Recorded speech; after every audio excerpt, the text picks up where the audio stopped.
We're in Ezra. Surprise! Not a surprise. Okay, I'm going to ask a lot of you today because there's a mystery in this passage, and we're going to work through this mystery together.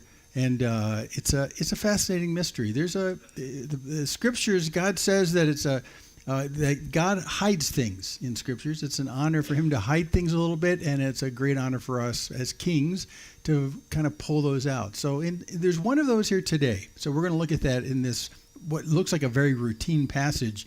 There's a question that pops out of the blue, and we'll see if we can answer it.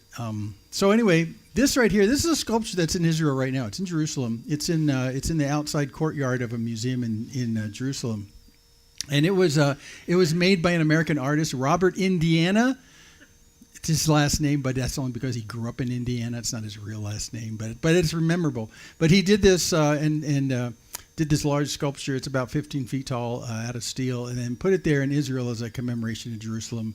But it actually it's words in Hebrew. It's ahava, and so ahava in Hebrew is written like this, and it reads from right to left. So if you take those 4 letters of ahava right there on the left, and you take the right 2 and you put them under the other 2, then you get the sculpture. Do you see it? Ahava. And if you've ever been to Israel and you've been to the Dead Sea, or you've been to the airport where you have where you have all those things you can buy at the airport at the duty-free shops, you will see care goods that are called Ahava. And Ahava is a company that makes, what do you call it? Beauty products? Skincare. I don't know. But they claim that the chemicals inside those skincare products come out of the chemicals of the Dead Sea. That's their claim to fame. But Ahava. So what I want you to do as we look in this passage today, remember this word. Ahava, the beauty care stuff. Ahava, this sculpture in Jerusalem, because it's going to show up today, and it's central to the mystery of what this whole passage is about. Are you ready? You know the word? Ahava? Okay, here we go. A little recap. Ezra and Nehemiah. Ezra was sent back to build, the guys before Ezra actually, to build the temple. They did that in 516. And then we turned the pages from chapter 6 to chapter 7 and lost almost 60 years of history. So it just jumps forward. And we got to that last week as we started chapter 7. In fact, painlessly, we did all of chapter 7 last week. All of chapter 7? Yes, good for you. And today we're going to do all of chapter 8. Oh, it sounds really hard. Nah, be fine. But when you get to Ezra in this spot right over here, it turns out that Ezra's call isn't to build the temple. The temple has been built over here in 516, and it's been running for 5 to 6 decades. The deal was there was a problem with how they were running the temple. So when we get to Ezra, we saw last week, it turns out that Ezra is sent back as a guy who understands the scriptures, the Old Testament, to help them figure out how to run the temple. So that's where we are. So the recap from last week is this is what we saw last week in Ezra 7. Ezra went up from Babylonia. He was a scribe skilled in the law of Moses that the Lord, the God of Israel, had given. And the king granted him all that he asked, for the hand of the Lord, his God, was on him. So Ezra is sent back as a scribe and a priest who understands how the whole temple is supposed to run. He's being sent back from being in Persia. Verse 7, and there went up also to Jerusalem in the 7th year of Artaxerxes the king, some of the people of Israel and some of the priests and Levites, the singers, gatekeepers, and the temple servants. That last group right there at the end of that 7th verse is really all the people, all the personnel it takes to run the temple. The temple was a big deal to run. So in chapter 7 we saw last week, not only did Ezra go back, who understood the scriptures, and he actually had some in his hand. It says that several times. But he takes back other people who are going to help make the temple run. Which raises an interesting question. The temple has been built now for almost 60 years. What have they been doing since then? Have they been running it? Apparently they have, because some priests went back originally when they went back to build it, but something is coming up short. So now God has led the king of Persia to give all these resources to Ezra and saying, Ezra, you need to go back and take your knowledge from the Old Testament, from the Torah, how are they supposed to be running the temple, and take some folks with you, and let's just make sure it runs well. So this is what in Ezra and Nehemiah is called the second wave. A second wave of people are going to go back. The first wave, early in Ezra, was people who went back just to build the temple. This is the second wave that goes back with people who were skilled at running it. So chapter 7, last week we looked at, told us all of that stuff, and it did an overview, and it did a lot of more detail about what the king had said. Today, we're going to go into more details of just this very same thing. It's not a new event. It's just talking about this event in a little more detail. Okay, so that's where we are today. We're starting chapter 8 of Ezra. So it starts off like this, because the second wave goes back. These are the heads of their fathers' houses, and this is the genealogy of those who went up with me from Babylonia in the reign of Artaxerxes the king. We start off with genealogies today. Yeah, I know. We'll do it kind of fast, because there's not too much meat there, but here we go. So he does it listed by the sons of certain families. So he's going to list for us 15 family names, and he tells us out of those families who's going back with him. So this is just like a who's who is going back in this second wave. So of the sons of Phinehas, for instance, Gershom's going back. Of the sons of Ithamar, Daniel's going back. Of the sons of David, Hattush's going back. Of the sons of Shechaniah, who was the sons of Perosh, Zechariah, with whom there were registered 150 men, they go back. Of the sons of Pahath Moab, there was Elionai, and the son of Zerahiah, and with him 200 men. And of the sons of Zatu, there was Jeconiah, and the son of Yaziel, who was with him 300 men. And of the sons of Aden, there was Ebed, the son of Jonathan, and with him 50 men. And of the sons of Elam, there was Yeshahiah, and the son of Athaliah, and with him 70 men. And of the sons of Shephatiah, there was Zebediah, the son of Michael, with him 80 men. Of the sons of Joab, there was Obadiah, the son of Yahiel, and with him 218 men. Of the sons of Bani, there was Shelomith, and the son of Shaphiah, and with him 160 men. I actually practiced these. And it's not showing, is it? Okay. Of the sons of Bebai, there was Zechariah, the son of Bebai, and with him 28 men. Of the sons of Azgad, there was Johanan, the son of Hakatan, and with him 110 men. By the way, that Johanan, that's how you say John in Hebrew. Johanan. That's John. It's literally John in Hebrew.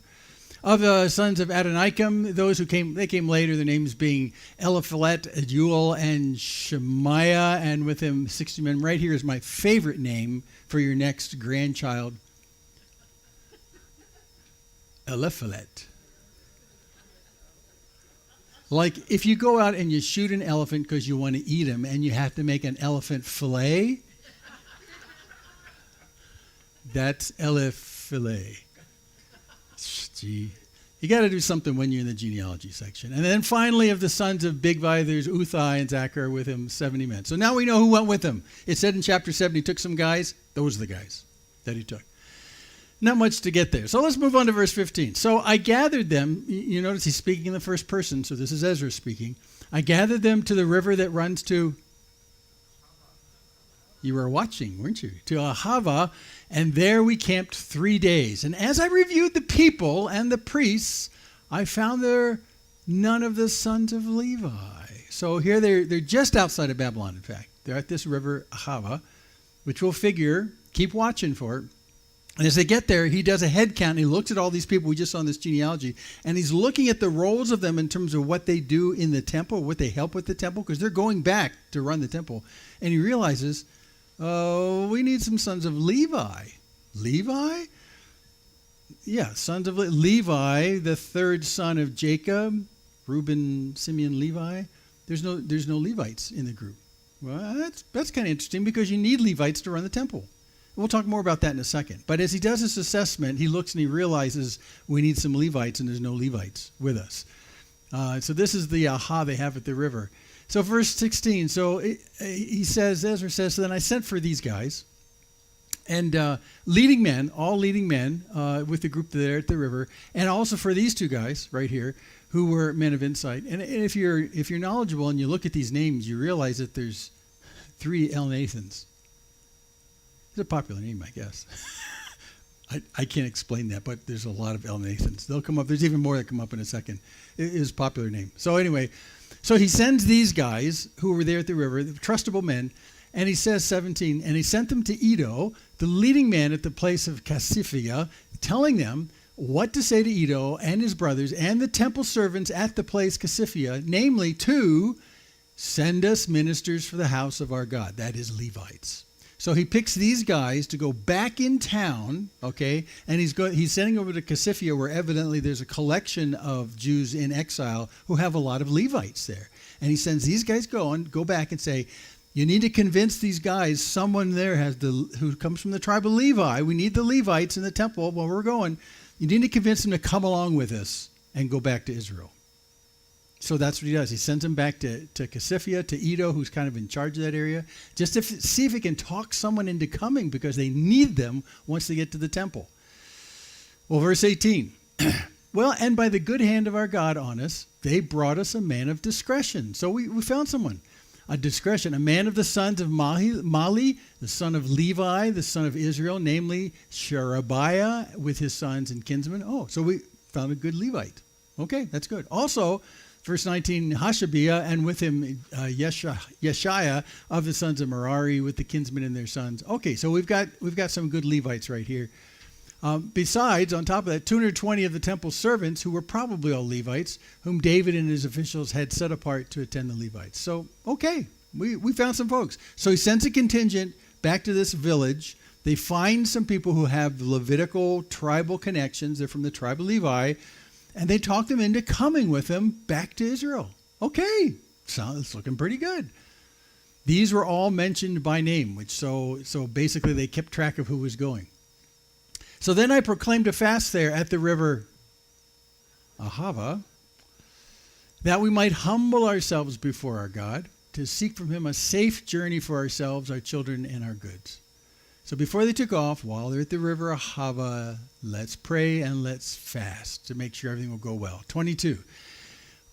For I was ashamed to ask the king for a band of soldiers and horsemen to protect us against the enemy on our way, since I had told the king, woe, the hand of our God is for good on us who seek him, and the power of his wrath is against all who forsake him.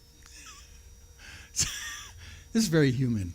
So, we didn't ask for soldiers, although he offered them, because I told him, no, God will take care of us. What were we thinking? Well, actually, it turns out quite well. So we fasted and implored our God for this, and he listened to our entreaty. So there. Fascinating. But I think this is a wonderful piece of I was ashamed because we told the king, no, we don't need your soldiers. God will take care of us. Oh, no. Well, there's actually a reason to fear, because it's not just people going back. There's gold going back, and there's robbers on the way. And he makes that known here as we move on. And this is what he's going to start to do with those treasures. So I set apart 12 of the leading priests. Here's these Levites that came back to Sherebiah, Hashabiah, and 10 of their kinsmen with them. I set them apart, and I weighed out to them the silver and the gold and the vessels, which are the offering for the house of our God, that the king, Artaxerxes, and his counselors, and his lords, and all Israel there present had offered. So again, like the first wave, this second wave is taking back riches, gold and silver, things that are actually needed to adorn the temple, we'll find out. These, in fact, this is the very gold that when Rome came in 70 AD, so much later, 6 centuries later, they came and knocked down the temple, and they took all this gold back to Rome, this gold that they're taking right now. So anyway, these guys are going to take care of carrying this all the way over to Israel. So I weighed it out into their hand, because you got to be careful. You got to know how much is there. There was 650 talents of silver, and silver vessels worth about 200 talents, and 100 talents of gold, 20 bowls of gold worth 100 derricks, and 2 vessels of fine, bright bronze as precious as gold. So this is what they're carrying back. So if you're into math, a talent weighs 75 pounds.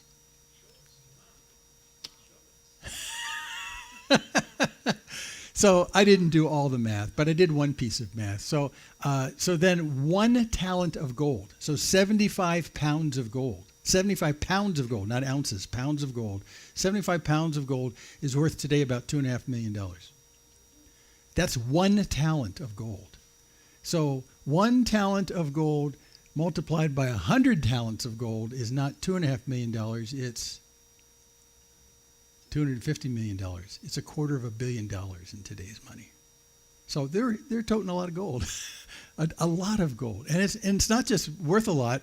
Even this 100 talents, that's 7,500 pounds of gold. I mean, how do you carry that on backpacks? No, this is a real burden. So this is partly why Ezra got these guys together, because we need someone not only to tote the heaviness of all this stuff, And there's more silver. Oh my gosh, there's even more silver. So they need to be the ones that not only help carry it back, which was the job of the Levites in the temple. We'll talk more about that because they took care of some of the peripheral stuff that went on in the temple. But then we need someone who's trustable to watch it and make sure it doesn't get stolen, and then to make sure that when we finally get to Jerusalem, that it's checked in and it's inventoried exactly how we inventoried it as it came out of Persia. Now this is gold and silver that was given by Israelites as well as given by the king himself. As well as people just who donated to it. So this is a gigantic treasure that now is going into the desert with these guys, all the way across, up through the Kurdish area of Turkey and Iraq, as we would call it today, that Kurdish area in the mountains, and then down the coast through Lebanon today, where we hear about in the news, and then down to Israel. So this is a long march. This is a 3 to 4 month march for these guys, carrying not just a king's ransom, but a God's ransom of money. I mean, this is just humongous.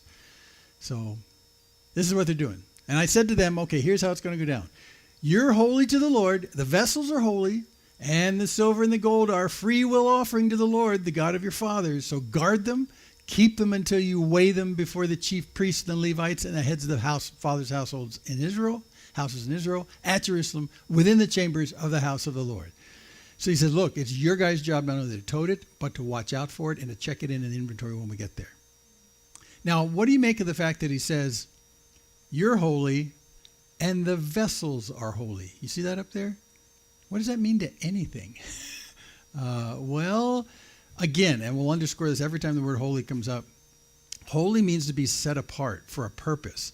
And it's a setting apart from one purpose to another purpose. So generally in the Bible, being holy means to be set apart from the service of sin to the service of God. All right?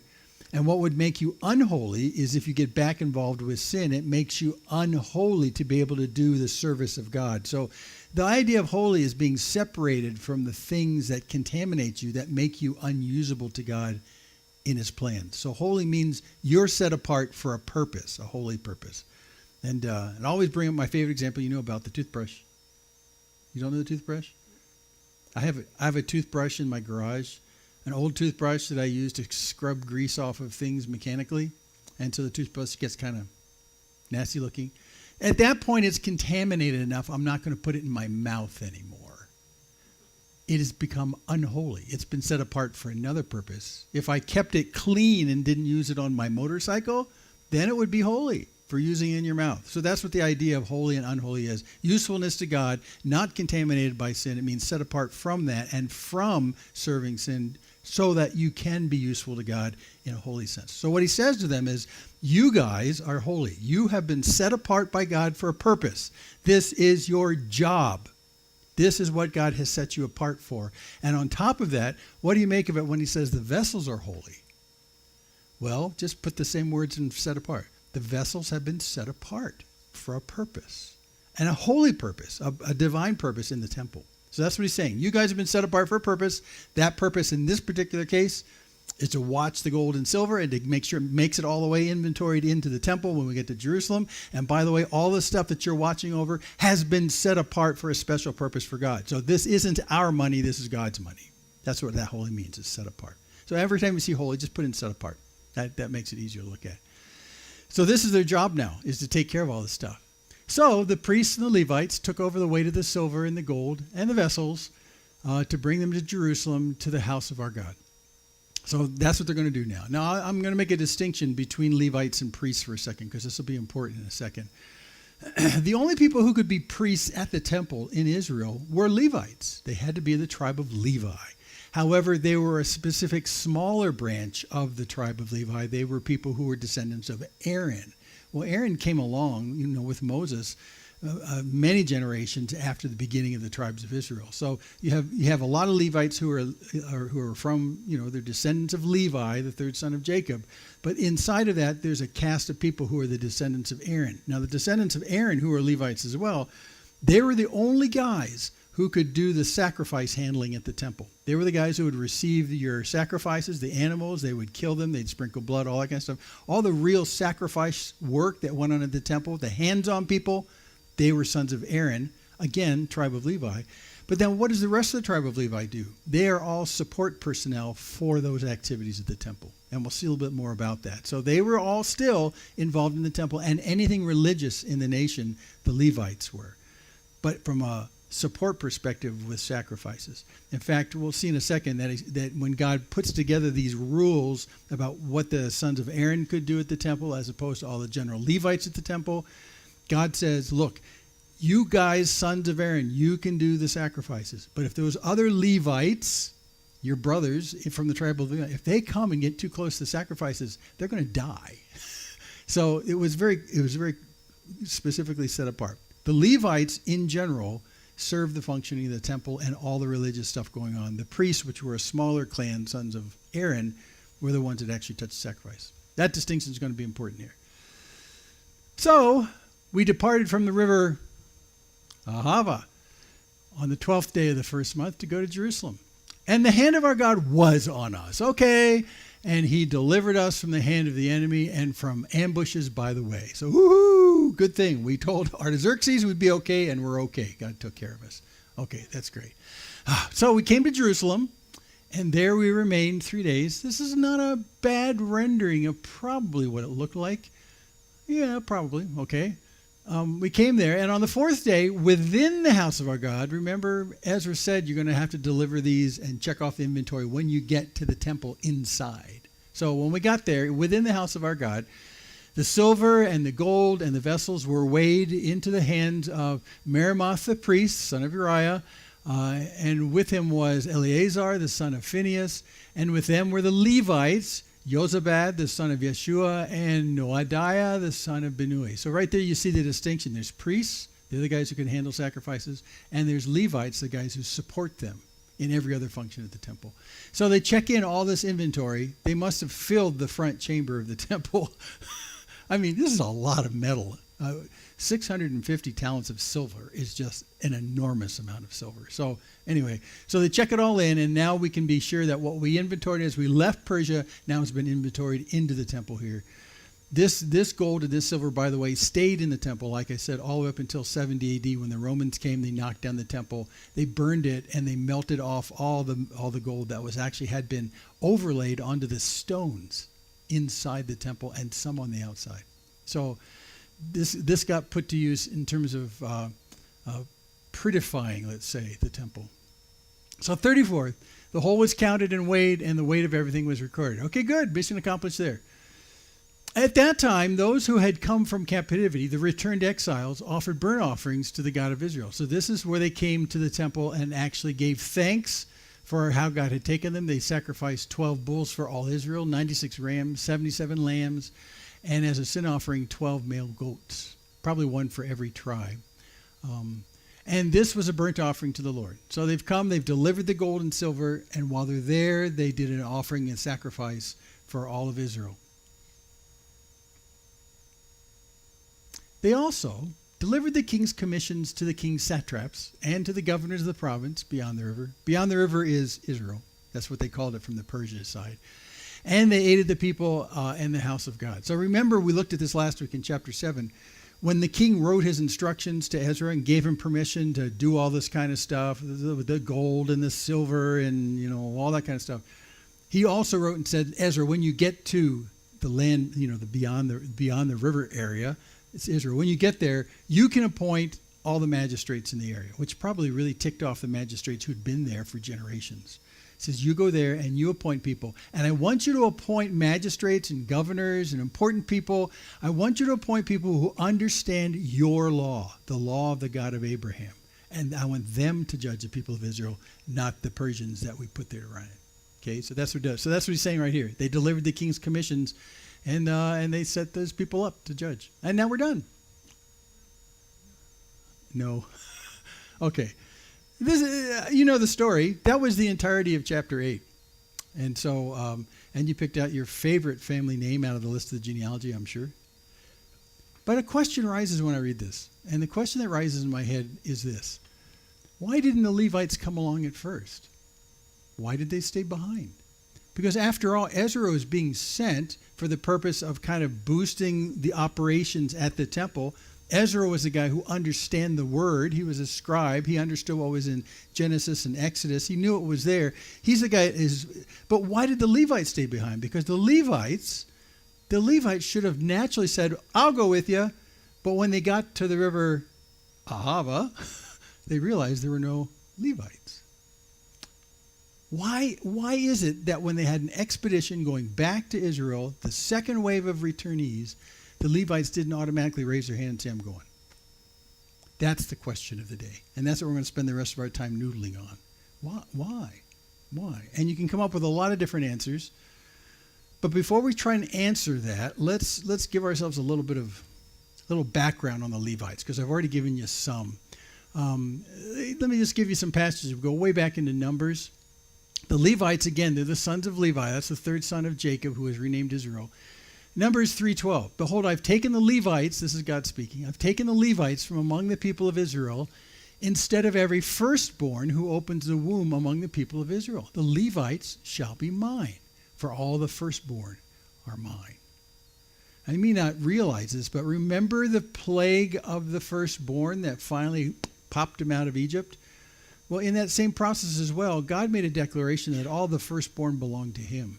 And so at that time, too, it was made clear inside Israel that God still owns all the firstborn, even of the families of Israel. But instead of taking the firstborn on God's part of the firstborns, he would take the tribe of the Levites instead and say, these are my firstborn, in the place of the firstborn in your families. So instead of the firstborn in all the families of Israel serving God in some kind of way, getting out of the father's business, where they had their families, he basically said, I'm going to take the firstborn, but I'm going to transfer their firstborn nature and I'm going to put it on the entire tribe of Levi. They will be like the firstborn in the family. I'll describe that in a second as well. So the Levites have a special role from God's perspective inside the 12 tribes of Israel. And many times we don't understand this. It's kind of a weird deal. But to answer this question about why the Levites didn't raise their hand, we have to know more about the Levites. So that's number one. They are considered, from God's perspective, mine. They're mine. The Levites, they're mine. Of all the 12 tribes, well, wait, doesn't all of Israel belong to God? Yes. But inside there, he considered Levi his firstborn of the tribes. What? This will take a lot more time than we have to do. Yeah, Steve, we can.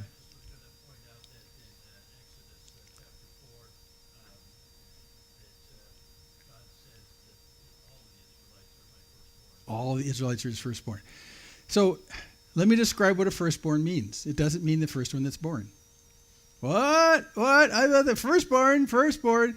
Well, there is a distinction in the line of descendants in a family. The firstborn, literally the first one that's born, the first son that's born, has a special distinction. And there's several of them, but the one I want to use right here is probably the most distinct, is that the firstborn is always the one who carries on the business of the father.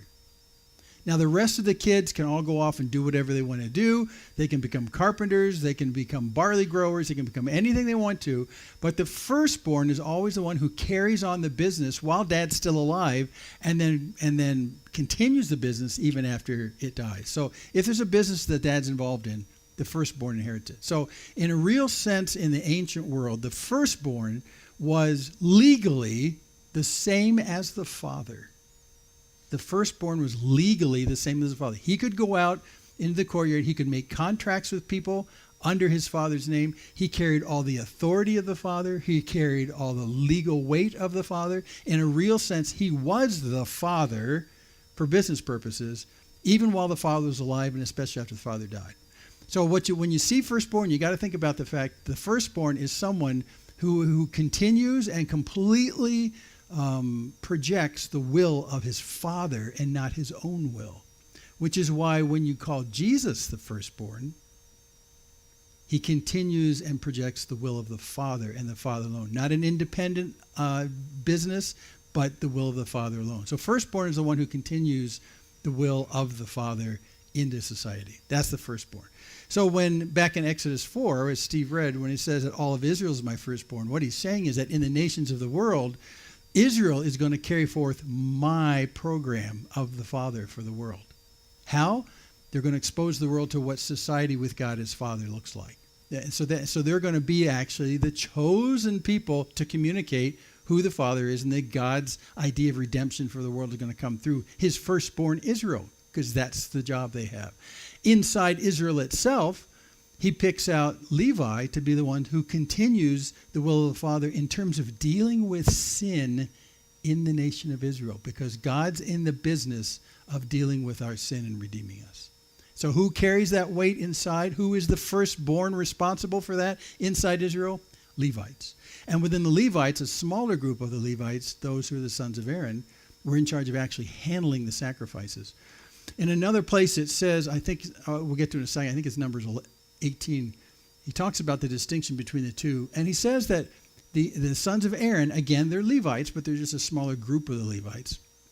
The sons of Aaron who actually handle the sacrifices, it says literally in the beginning of chapter 18 of Numbers, they bear the iniquity of Israel, which means the iniquity, the sins, are embodied in the sacrifices they bring. So the sacrifices are brought, and in a real sense, when someone brings a sacrifice of a pigeon or a goat or something like that, that is for one of their sins. That's for an iniquity they've done. So the sons of Aaron, who are Levites, literally bear the iniquity of the people as they bring the sacrifice in.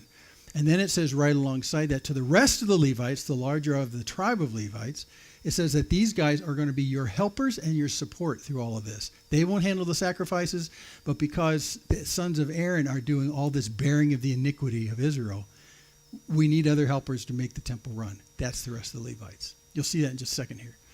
Oh yeah, Numbers 18. So God is talking to Aaron right here when he's giving him this job of being the one who bears these iniquity sacrifices. And with you, bring your brothers also, the tribe of Levi, all the other Levites, the tribe of your father, that they may join you and minister to you while you and your sons with you are before the tent of the testimony. And later he says, while you're actually bearing the iniquity of Israel, they will serve you. They'll minister to you. Verse 6, and behold, I've taken your brothers, the Levites, from among the people of Israel. They are a gift to you, given to the Lord to do the service of the tent of meeting. Again, the temple. So the Levites are all involved in terms of what's going on at the temple. The temple is primarily about the issue of the sins of Israel that keeps them separated from God. And that as they sinned, sacrifices had to be made so that they would start to understand that sin brings death to something that's alive. It should actually happen to you. But another animal can take those sins on. So that when Jesus is crucified, most of the Jews should have smacked themselves on the forehead and said, wait a second, is he dying for my sins like the Passover lamb? So they should make that connection. So this is what's going on at the temple. The Levites were support crew, but they were support crew for the Aaron sons, so they would, the ones who bear the sin, which is really pretty onerous. They were killing animals all the time. They were pouring blood all the time. And there were a lot of functions that went on in the temple that they were just up to their armpits in blood all the time. That someone else had to do. That was the rest of the Levites. They were there to make everything else run, and to love the sons of Aaron, and to support them. So the Levites had a special role. And here, as Joshua takes the Israelites into the land, Joshua 13, he reminds them, to the tribe of Levi alone, Moses gave no inheritance. Inheritance is land. Remember when Joshua brought them into that land, he said, okay, you guys, you're over there, and you guys, you're over there, and the tribe of so-and-so, you're over there. And the Levites saying, how about us? How about us? Nope, you don't get any land. Sorry, okay, and then you guys have land over there. The Levites had no land. They had no inheritance. What? Nope, no inheritance. The offerings by fire to the Lord God of Israel are their inheritance, as he said to them.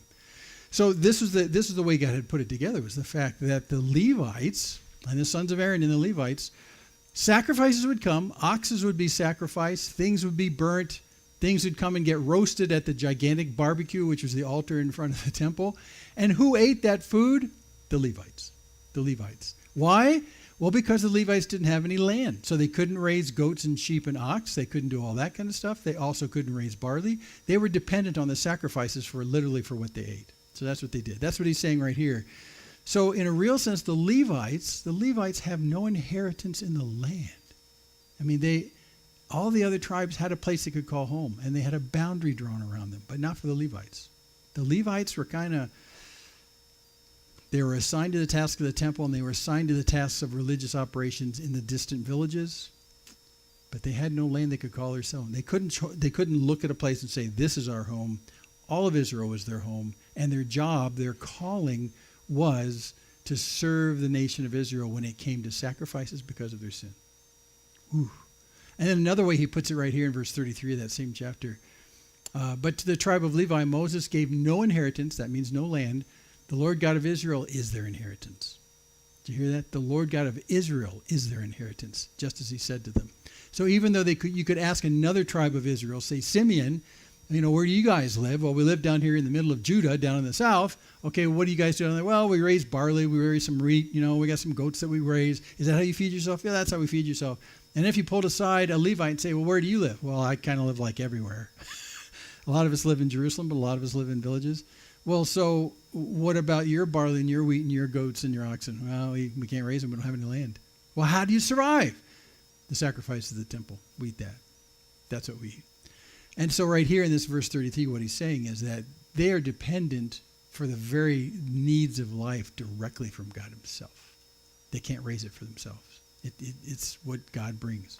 So that's what he says. So the Levites are really a pretty special group of people, and they are called to make the temple run in a secondary fashion, in support of the priests, who were also Levites. So you can understand why when Ezra's on the river Ahava, and he's looking around, he's going back to fortify what's going on at the temple in terms of labor and the procedures and all that kind of stuff. He looks around and he realizes, well, we got some priests, and we don't need that many priests right now, but we got no Levites. We have to have Levites to make the temple run. So when the general call goes out for them going back in this second wave from Persia back to Jerusalem, why is it that when they said we're going back to fortify the operations and the procedures of the temple, none of the Levites said, oh, that's our job, and came forward? None. That's a very strange thing, because that's their job. Why didn't they step forward? That's why it's such a mysterious thing. The entire identity of the Levites is tied to the running of the temple. So they know their identity. They know their identity, which again, triple underscores. Why didn't they step forward? And Ezra says we're going to go back and make the temple run. It does not make any sense to me. And Ezra actually has to stop the forward progress at the river Ahava, turn around and send an emissary of guys who are trustable back into town and say, hey, we need Levites. Anyone want to go? And fortunately, he does find some really responsible guys. But why? This is where Bible study gets fun, because we don't have the answer. But this is where you can kind of dig and think. So, okay, this is part of the digging and thinking. The Levites were special. They knew their identity. They knew their calling was to serve the temple. It makes it even more strange that they would not volunteer to go back. Something was holding them back in Persia. Must be. Because their entire call, from the time of their ancestor Levi, their entire call was to serve at the temple. Now, they've been in Persia. Has there been a Jewish temple in Persia? No. So they've been out of jobs, right? Well, sort of, because they did have peripheral roles religiously in Israel. But yeah, primarily, they, without a temple in Persia, what were they doing? So what would happen over so many generations? The first captives came out of Israel from the Babylonian captivity around 600 BC. This is 150 years later. So what have the Levites been doing for 150 years? Well, presumably, no sacrifices to the temple. It doesn't exist. The only temple's in Jerusalem, and we're stuck here in Babylon, in Persia. So what have they been doing? Well, presumably they've been integrating. They've been integrating with the Persian culture and with Persian people. Karen and I were talking this morning about Esther. You read the book of Esther. Esther is during this time. It's during this time. And what's fascinating is you get a nice glimpse into the culture that the Jews were in Persia at the time, and you realize that they weren't like the Egyptian captivity. They weren't serving as slaves, house cleaners and washing dishes. They seem to be highly integrated into the culture, because when you have Esther and her uncle showing up for these beauty pageants, they're just part of the culture. And it's not until the story comes to its peak where suddenly someone starts ratting on them and say, psst, psst, these are Jews. Nobody knew it. So they're highly integrated into the culture. They look like Persians. So we can presume that maybe the Levites had, over these 150 years, when they had no jobs to do because there was no temple, they just integrated into the culture. They just got absorbed into Persia. 150 years, that's several generations. So if I summarize the sons of Levi, why they're very different, why we can think about this. They're the firstborn, that is, they're dedicated to carry on the Father's work. And the Father's work in Israel was to deal with the problem of sin in Israel. That was their job, to support that whole process. They served the priests, who were actually the ones that hands-on with the sacrifices. The priests who bore the iniquity of Israel, they supported them. They were a gift from God to them to support them. They had no land. They had no inheritance. But God himself was their inheritance. When they wanted to rely on where will we get our food, we will get our food from God directly, not from the barley patch in the backyard. We get our food from God. Which raises the wonderful question, knowing all that kind of stuff, what's the contrast to their Persian lives right now? Well, we don't know. We get a glimpse in Esther, but the presumption is that they were highly integrated into the superpower culture of the world. They're just living life, but they're living life as Persians, not as temple support staff. That's what's fascinating about this. They, among all the people, felt like they had no job. Other Jews could go into Persia. They might have gotten some land. They might have been able to raise some goats and sheep and some barley. They might have been able to do a lot of those things they did back at home. But the Levites couldn't do any of that stuff at home, so they probably didn't do that here. Or wait, maybe they did. Maybe they transitioned in Persia into being landowners a little bit and raising a farm and thinking, hey, this is pretty sweet. We don't have to rely on temple sacrifices. But another thing comes in. Generationally, this is 150 years from the first captives coming from Jerusalem by Nebuchadnezzar. 150 years. In 150 years, you establish your own traditions and your own family lifestyle and how you're going to survive and stuff like that. So none of these people, and this is really important, none of these Levites had ever been a part of a sacrifice system in Jerusalem. They'd never seen it. They'd never been part of it. Now, they might have heard about it from maybe their parents and probably their grandparents, but they as Levites, as people who are called to that task, had never participated in it. So that's a very foreign concept for them. So that makes it even worse. They got integrated into Persian culture, I'm sure of it. We see that in the whole Esther story. But especially these guys had never been a part of their vocation. Maybe their grandparents had, but they never had. So what do we do here in Persia? We live like normal people. So the whole idea about serving in the temple is generationally foreign to them. They have no clue. They've heard about it, but they don't know what to do.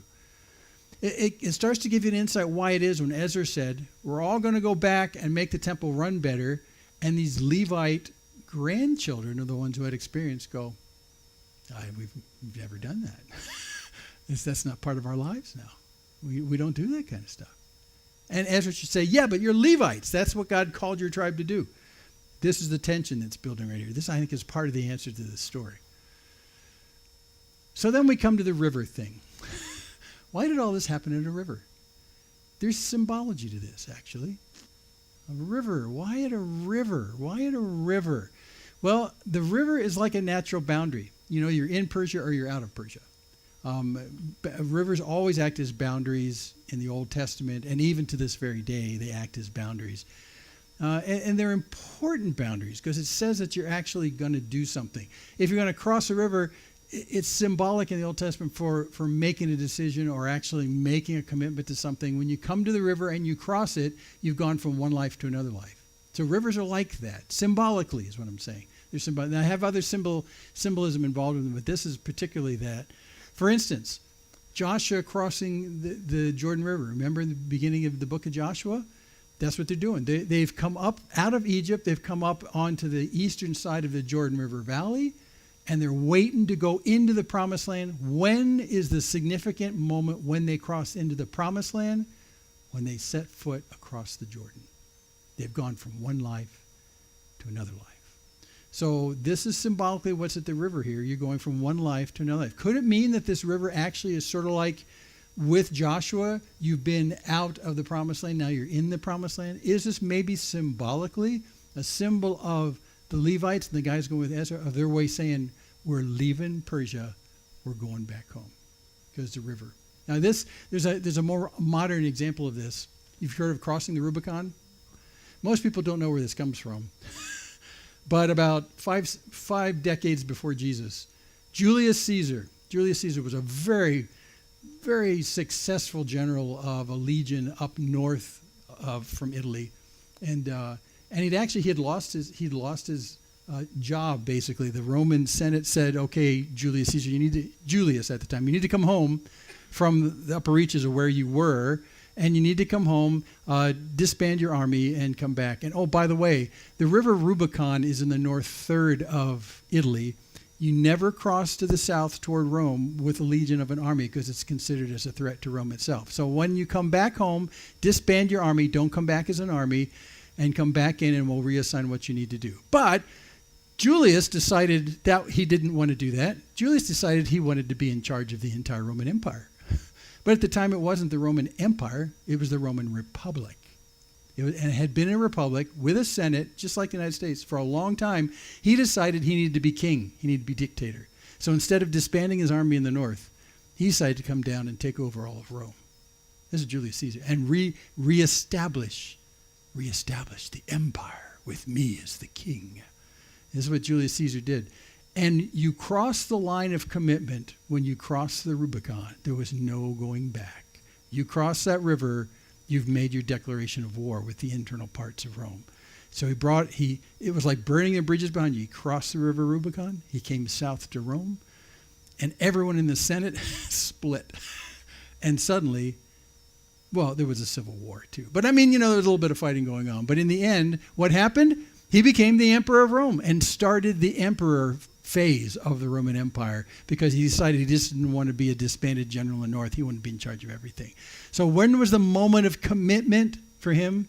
When he crossed the Rubicon, because that was the demarcation line. No one with armies comes south of the Rubicon without us considering it to be a threat. So once he'd crossed that, there was no return. So even in that case, the Rubicon there, again, anciently, it's a place when you cross that, because there's a lot of natural boundaries that happen with nations and with states and stuff like that. When you cross that boundary, you've said something, and it's a point of no return. So could it have been that the River Ahava was one of those things? Could it have been that the River Ahava was a place where they said, we used to be in Persia, but now as we cross this river, we're going back home. Persia's behind us at the River Ahava. Did you count how many times Ahava is mentioned? 3 times. It's conspicuous in such a strange little story. So it attracts our interest. Not just the fact that the Levites didn't raise their hand at first, but then this all happened at this river, which is like a demarcation. And then there's that Ahava thing. That Ahava thing gets in our way. What is Ahava? Well, it's actually, technically, it's a proper place name for a place in Persia. Ahava.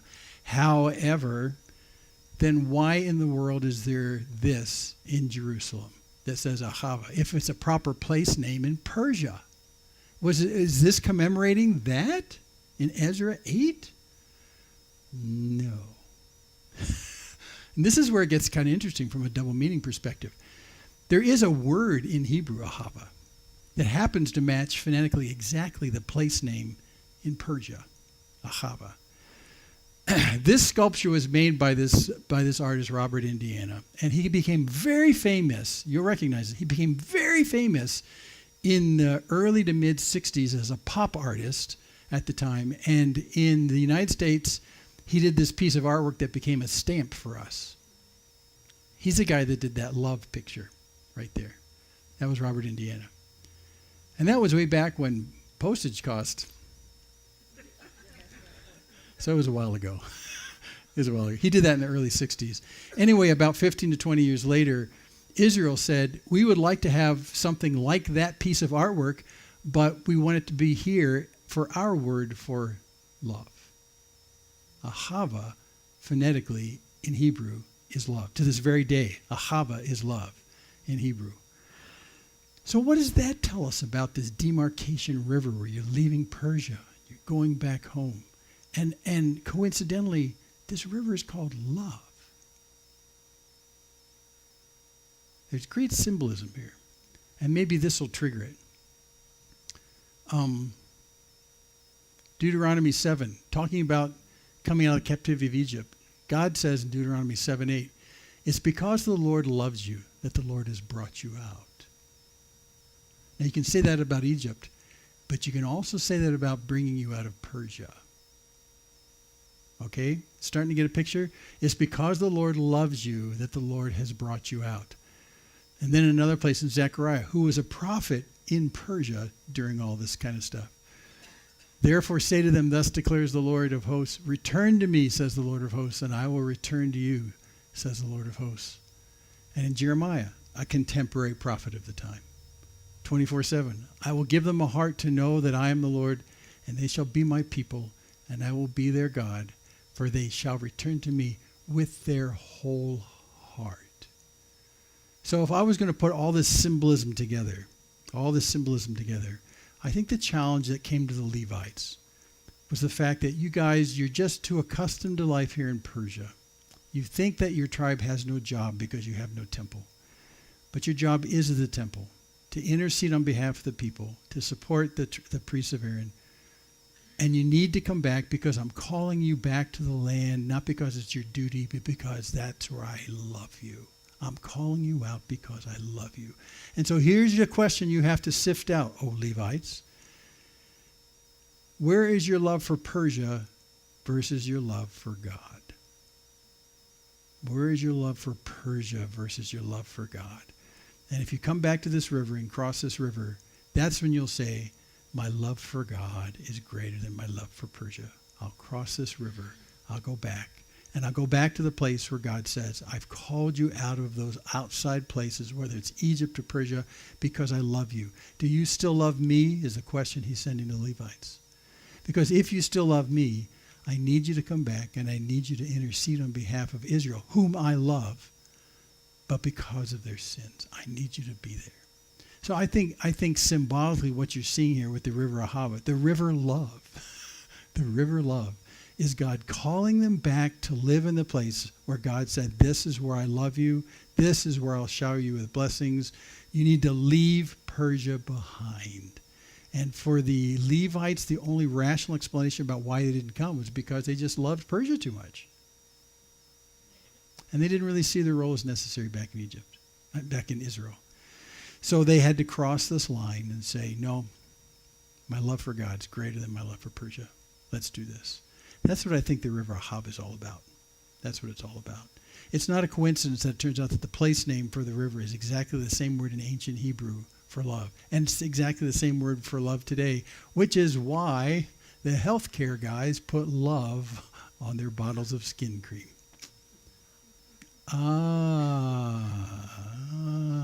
Yeah. I think this is what's going on. But I love this because what he says in Jeremiah 24 is that they'll return with a whole heart. I think the Levites had a divided heart. I think their love for Persia and the civilization that was there and what life was like was there had separated their heart. And that this entire process here at the river Love, they said, well, I love God more than here. Let's go. Let's go. And they went. Now, when you apply that to us, I think it's really pretty similar. There are things about this world, this Persia that we live in, that's very attractive. And more than that, very comfortable. Just like the Levites in Persia.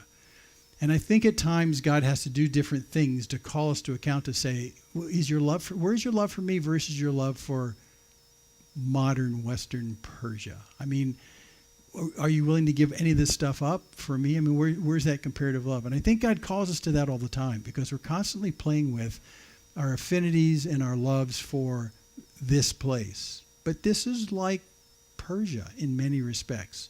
It's not godly, but it still attracts our heart. So I think the call to us here is the fact that maybe God is calling us to the river Love to cross it and say, no, my love for God is better than that. So what happens, I mean, if you just fast forward, I don't know, apocalyptically, I mean, what if persecution of Christians here becomes the norm of what's happening in the norm of the world right now? We are really not the norm of the world. There's great antagonism toward Christianity. And what happens if you lose a lot of your Persian comforts here? Are you going to complain to God and say, God, You gave me all these things. God, you need to restore my comforts here in Persia. Or you're going to say, God, I think my love here has grown too deep and too rooted. I think my love for you has grown cold. I think I need to cross my river Ahava and come back to you with a whole heart, with a whole heart. Our hearts are constantly tempted to be divided in terms of our loves, So we come to the river Ahava, we come to the river love, and we ask ourselves, who do I really love? Is it my Persian culture, or is it the God who's called me? And then there's one last thing about the Levites. The Levites had a specific call to do something productive for God. He called them his firstborn, which means they need to continue on in the work and the will of the Father back in Israel, back at the temple. Could it very well be in the same way that as we have our hearts divided and we place it on the comforts of Persia, that we're missing our more important call for what God wants to do through us, about his agenda, not our agenda? Because that's where the Levites were at. God wanted to return them to God's agenda in their life. God had a plan for them. And so I say that all the time for us too. It's really, you're figuring out whether or not your heart is divided between modern Persia and God himself isn't just an individual thing. Also at stake is how God has equipped you and called you to continue his work, the will of the Father, in the midst of the place where you're at. You could be actually robbing God what he has intended for you to do. But again, if you go back to the word holy, where you were set apart from something so you can be set apart to something, maybe in coming to a whole heart of love for God, we are now holy enough that God can say, great, let's do some wonderful things. Let's do some wonderful things. But until our hearts are undivided, if our hearts are still stuck in Persia, like the Levites, God's going to have a hard time using us. And so what's at stake isn't just you. What's at stake is the salvation of the people that God has planned to use you with. That's what's at stake. That's what's at stake. I got to tell you, constantly I use this thinking in my own mind because I'm very visibly, I have a role here. I do this, right? And I try to equip you. I try and get the word to be known. And Paul says in Ephesians that my job is to equip you, right? To equip you. I'm constantly reminded of the fact that the degree to which my heart becomes divided and starts loving my Persia too much, I make myself unuseful in that calling. So lots of times the call of sin to me isn't so much a call for me to kind of be pure because I'm supposed to be. It's more about the fact that I'm actually trading off my effectiveness to be used by the Father as a firstborn, in a sense, in his business, in your lives and the lives of the people I contact. It's really not that much about me. It's about the people God has a program to include me in for their benefit. So I often talk to myself and say, God, deliver me from evil because I want to be delivered in such a way that I can be holy and I can be useful to you in the most powerful way possible. And that's the battle I have with sin. Isn't personal purity. It's about maximum usefulness to God. Maximum usefulness to God. Holiness. Set apart from that. Set apart to this. And I think in closing, the Levites were in the same position. They saw themselves as having kind of an obsolete role. There was no temple. Our tribe was called to serve the temple. And now that we've been for 150 years here in Babylon and Persia now, we have no role here. We have no job.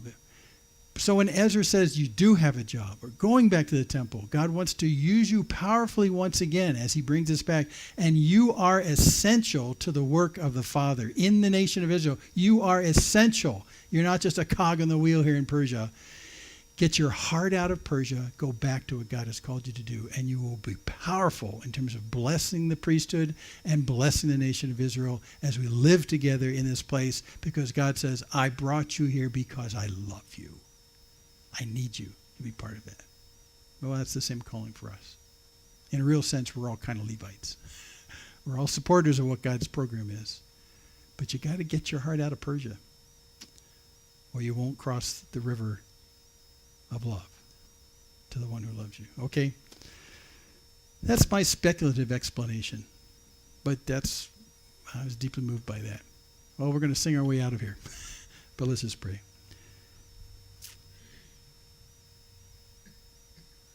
Father, we thank you that you call us to a powerful purpose to serve you. And that you